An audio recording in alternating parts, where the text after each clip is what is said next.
Hi there, greetings to you. My name is Bhatia. I'm a corporate trainer and a professional coach.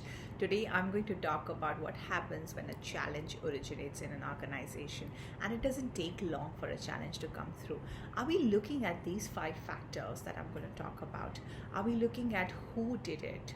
Looking at someone to be blamed for it? Why did this happen?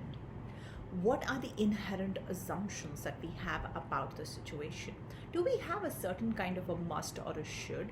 It should have happened like that. It must have turned out like that. And with the challenge coming in, are we designing and designating that as a failure? Now, if you're doing any of these things, it is all right to do that. There is a bit of analysis that is required to be done to evaluate the situation, but do not paralyze the situation, which means I am going to give you a 5-point perspective. And in this 5-point perspective, it will give you an angle change of what would be more helpful. And in this angle change, how about we look at possibilities instead of compulsion? The shoulds and the musts have to be taken out. Have is another compulsion, by the way. And look at what else is possible. Given the scenario that I am in, what else can I do? Or what can I do? With this, I get reminded of the Stockdale paradox. It's like wherein you look at the situation as is, prepare for the worst, and with the reality in place, take action to make it better.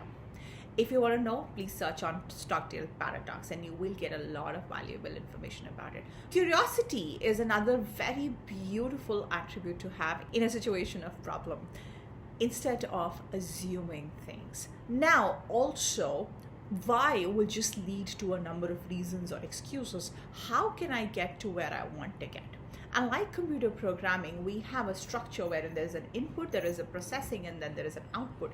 If the output is not a value to us, what we do is we adjust the input accordingly. There is a processing that happens again, and the output is most likely what we want. Therefore, it's not about failure. It's about the feedback that the system, the humans, the processes, the organization, the target that we were hoping to achieve gives us. Can we circle it back and use it as a feedback loop rather than a finalization of failure? Last but not the least, instead of blaming, putting a who, what is more important is where do we want to go and how do we get there? That's all from me today. This is just a corporate trainer, psychologist, and your professional coach.